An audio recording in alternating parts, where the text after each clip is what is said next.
നാളെ സത്യപ്രതിജ്ഞയാണ് രാവിലെ 10 മണിക്ക്. മുഖ്യമന്ത്രിയോടൊപ്പം 6 പതിറ്റാണ്ടുകൾക്ക് ശേഷം UDF-ൽ കോൺഗ്രസിൽ സമ്പൂർണ്ണ മന്ത്രിസഭയിൽ സത്യപ്രതിജ്ഞയാണ്. ഇന്ന് 20 UDF മന്ത്രിമാരുടെ ലിസ്റ്റ് ബഹുമാനപ്പെട്ട ഗവർണർക്ക് സമർപ്പിച്ചു. അപ്പോൾ നാളെ ഞാനടക്കം 21 പേര് സത്യപ്രതിജ്ഞയാണ്. ലീഗ് മന്ത്രിമാരുടെ മുസ്ലിം ലീഗ് പ്രഖ്യാപിച്ചു. ബാക്കിയുള്ളവരുടെ നിങ്ങൾക്കറിയാം. കോൺഗ്രസിന്റെ ചരിത്രത്തിലെ ഏറ്റവും വേഗത്തിലെടുത്ത തീരുമാനമാണ് മന്ത്രിമാരുടെ ലിസ്റ്റ്. അതിൽ 63 MLA-മാർ കോൺഗ്രസിലുണ്ട്. ഒരുപാട് അർഹതപ്പെട്ട ആളുകളുണ്ട്. നമുക്കിതിൻ്റെ അകത്ത് ഉൾക്കൊള്ളിക്കാൻ പറ്റാത്ത ആളുകൾ, അർഹതപ്പെട്ട ആളുകൾ അക്ഷരാർത്ഥത്തിൽ. പക്ഷെ നമുക്ക് 11 പേരാണുള്ളത്.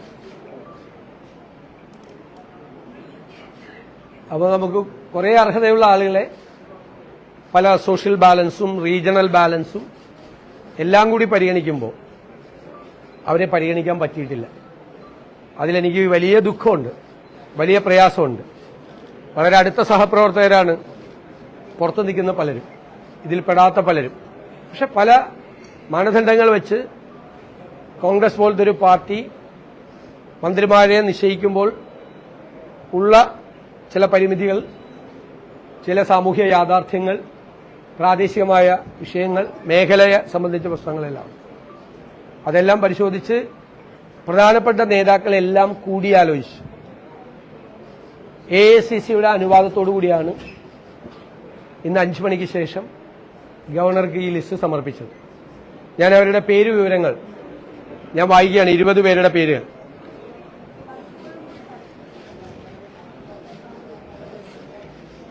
Shri PK Kunhalikutty, Shri Ramesh Chennithala, Shri Sunny Joseph, Shri K Muraleedharan, Shri Mons Joseph, Shri Shibu Baby John. തെരഞ്ഞെടുപ്പ് കഴിഞ്ഞു, റിസൾട്ട് വന്നു, UDF അധികാരത്തിലേക്ക് എത്തി. ഇനി കേരളത്തെ നയിക്കാൻ ടീം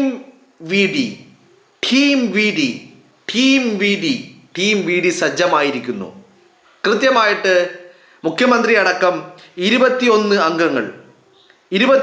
അംഗങ്ങളെ ഉൾപ്പെടുത്തിക്കൊണ്ടുള്ള സത്യപ്രതിജ്ഞക്കാണ് ഇന്ന് നമ്മൾ സാക്ഷ്യം വഹിക്കാൻ പോകുന്നത്. വളരെ കൃത്യമായിട്ട്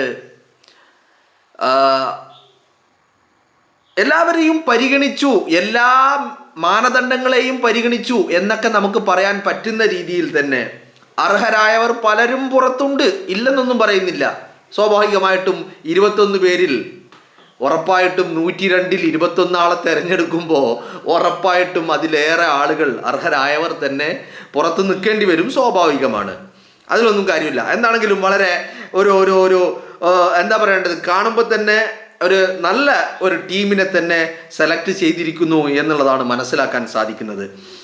വളരെ കൃത്യമായിട്ട് ആ ടീം ഇനി ജനങ്ങളുടെ ക്ഷേമത്തിന് വേണ്ടി പ്രവർത്തിക്കും. ഇവിടെ ടീം VD-യിൽ ഒന്നാമനും രണ്ടാമനും, ഒന്നാമൻ VD ആണെങ്കിൽ രണ്ടാമൻ കൃത്യമായിട്ട് അത് PK കുഞ്ഞാലിക്കുട്ടിയാണ് എന്നുള്ളത് ആ ലിസ്റ്റ് വായിക്കുമ്പോൾ തന്നെ അദ്ദേഹം പറഞ്ഞു വെക്കുന്നുണ്ട്, അല്ലേ? നിങ്ങൾ കേട്ടതല്ലേ? ശ്രീ PK കുഞ്ഞാലിക്കുട്ടി, ശ്രീ രമേശ് ചെന്നിത്തല, ശ്രീ സണ്ണി ജോസഫ്. വളരെ കൃത്യമായിട്ട് അദ്ദേഹം ആ പേരുകൾ, ആ രണ്ടാമൻ, കേരളത്തിൻ്റെ ക്യാബിനറ്റിലെ രണ്ടാമൻ, അത് കേരളത്തിൻ്റെ ചാണക്യൻ, അത് ശ്രീ PK കുഞ്ഞാലിക്കുട്ടി തന്നെയാണ് എന്ന് അദ്ദേഹം പറഞ്ഞു വെക്കുകയാണ്. ഒരുപക്ഷെ മുഖ്യമന്ത്രി കസേരയിൽ ഇരിക്കാൻ യോഗ്യതയുള്ളയാൾ, കേരളത്തിൻ്റെ മുഖ്യമന്ത്രി കസേരയിൽ ഇരിക്കാൻ യോഗ്യതയുള്ള വ്യക്തി, ആ മനുഷ്യൻ മന്ത്രിസഭയിലെ രണ്ടാമനായിട്ട് ടീം VD-യെ നയിക്കാൻ മുന്നിൽ ഉണ്ടാകും എന്നുള്ളത് തന്നെയാണ് വളരെ വളരെ വളരെ സന്തോഷകരമായ കാര്യം, അല്ലേ? മുഖ്യമന്ത്രിയായിട്ട് ശ്രീ VD സതീശൻ ജനങ്ങൾ ആഗ്രഹിച്ച്, ജനങ്ങൾ നിലപാടുകൾ കണ്ട്, ജനങ്ങൾ കാഴ്ചപ്പാടുകൾ കണ്ട്, ജനങ്ങൾ വോട്ട് ചെയ്ത ജനങ്ങളുടെ ആ VD നയിക്കാൻ മുന്നിൽ നിൽക്കുമ്പോൾ പിന്നിൽ Kunhalikutty Sahib, Ramesh Chennithala, K K Muraleedharan, Sunny Joseph, A P Anilkumar, Bindu Krishna, T Siddique, P C Vishnunath, Roji M John, M Liju, O J Janeesh, K Thulasi, P K Basheer, K M Shaji, N Shamsuddin, V Abdul Gafoor, പിന്നെ ഷിബു ബേബി ജോൺ, സി പി ജോൺ, മോൻസ് ജോസഫ്, അനൂപ് ജേക്കബ്. സ്പീക്കറുടെ കസേരയിലേക്ക് കോൺഗ്രസിൻ്റെ മുതിർന്ന അംഗം തിരുവഞ്ചൂർ രാധാകൃഷ്ണൻ സാറ്, അതുപോലെ ഡെപ്യൂട്ടി സ്പീക്കറായിട്ട് ഷാനിമോൾ ഉസ്മാൻ. വളരെ കൃത്യമായിട്ട് ഒരു ടീം വീഡിയെ അദ്ദേഹം തെരഞ്ഞെടുത്തിരിക്കുന്നു. അതിൽ നമ്മൾ പ്രതീക്ഷിച്ചതിൽ ചില മാറ്റങ്ങളൊക്കെ അവിടെ ഇവിടെയൊക്കെ ഉണ്ടെങ്കിലും അർഹരായവർ പല ആളുകളും പുറത്ത് നിൽക്കുന്നുണ്ടെങ്കിലും എന്നാലും ഒരു എന്താ പറയേണ്ടത്, ബാലൻസ്ഡ് ടീമിനെ അദ്ദേഹം സെലക്ട് ചെയ്തിരിക്കുന്നു എന്നുള്ളതാണ്. കൃത്യമായിട്ട് ഒരുപാട് കാരണങ്ങളുണ്ട്, ഒരുപാട് മാനദണ്ഡങ്ങളൊക്കെ ഉണ്ട്. എന്താണെങ്കിലും ഒന്നാമൻ വീടി നയിക്കുമ്പോൾ രണ്ടാമനായിട്ട് ശ്രീ പി കെ കുഞ്ഞാലിക്കുട്ടി, കുഞ്ഞാപ്പ, മലപ്പുറത്തിൻ്റെ കുഞ്ഞാപ്പ കേരളത്തെ നയിക്കാൻ രണ്ടാമനായിട്ട് ഉണ്ട് എന്നുള്ളതാണ് ഏറ്റവും പ്രധാനപ്പെട്ട കാര്യം എന്ന് പറയുന്നത്, അല്ലേ? മുസ്ലിം ലീഗിനെ സംബന്ധിച്ചിടത്തോളം വലിയ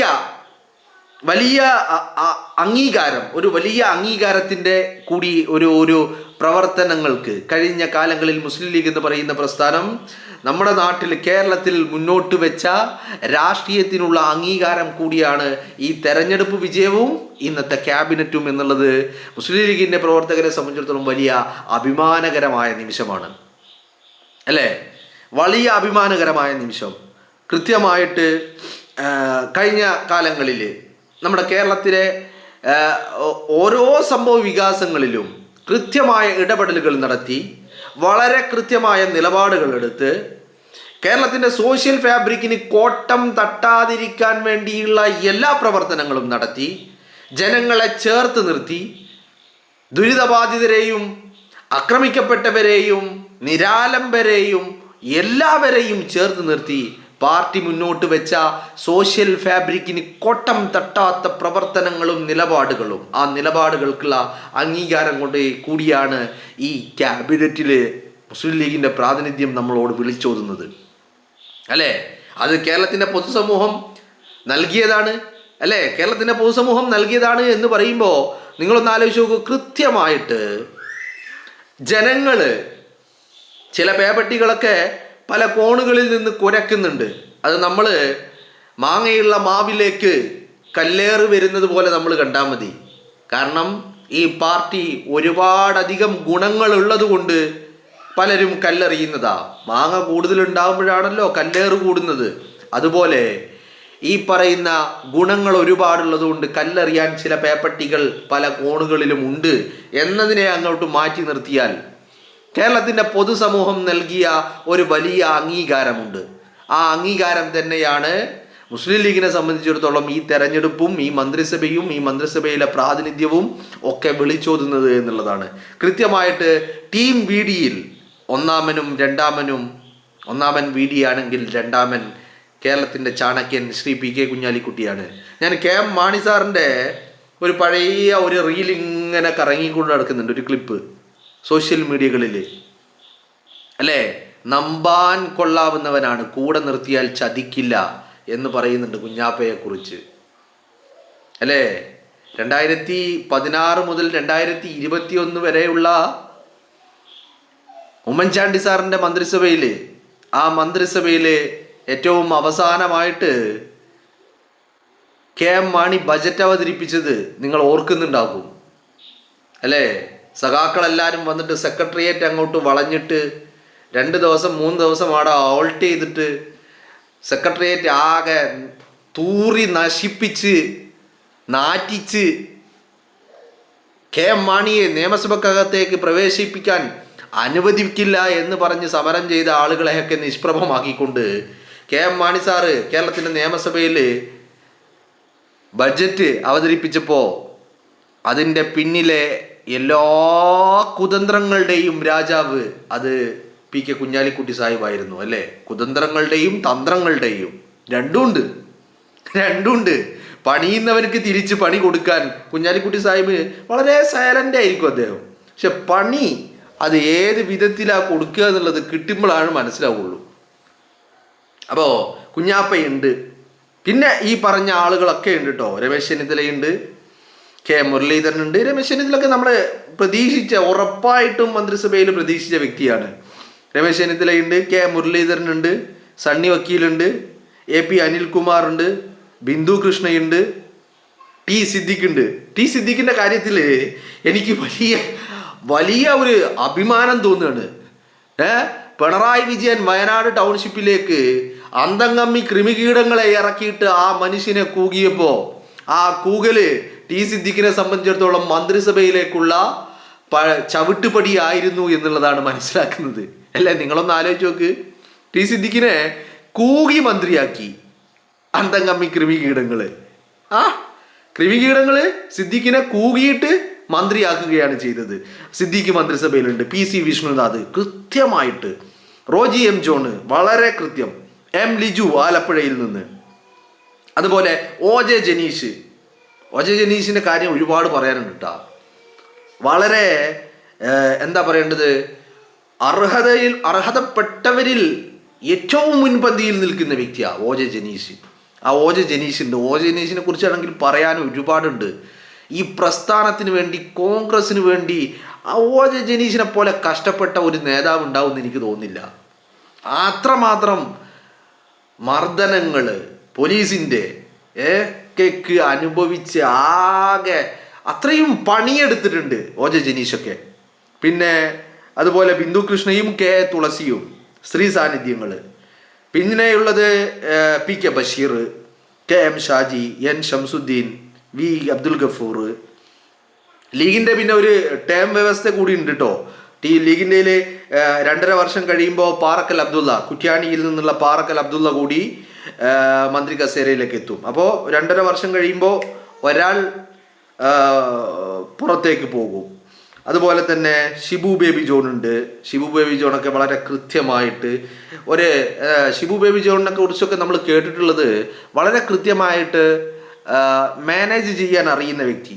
CP ജോൺ അർഹതക്കുള്ള അംഗീകാരം, ഒരു തരത്തിലും മാറ്റി നിർത്താൻ പറ്റാത്ത വ്യക്തിത്വം. മോൻസ് ജോസഫ്, അനൂപ് ജേക്കബ് വളരെ കൃത്യമാണ്. വളരെ ടീം VD എന്ന് പറയുന്നത് വളരെ കൃത്യമായിട്ട് അദ്ദേഹം സെലക്ട് ചെയ്തിട്ടുണ്ട് എന്നുള്ളത് തന്നെയാണ്. കുറേ ആളുകളൊക്കെ അർഹരായവർ എന്ന് പറഞ്ഞാൽ ഉറപ്പായിട്ടും മന്ത്രി ആകേണ്ടവർ ഒരു മാറി നിൽക്കുന്നുണ്ട്, പറഞ്ഞിട്ട് കാര്യമില്ല. അതൊരു സിറ്റുവേഷൻ അങ്ങനെ ആയിപ്പോയി എന്നുള്ളതാണ്. എന്താണെങ്കിലും കൃത്യമായിട്ടുള്ള ഒരു കോമ്പിനേഷൻ തന്നെയാണ്, ഒരു ബ്ലെൻഡിങ് തന്നെയാണ് VDയുടെ ടീം എന്നുള്ളതിൽ ഒരു തർക്കവും ഇല്ല.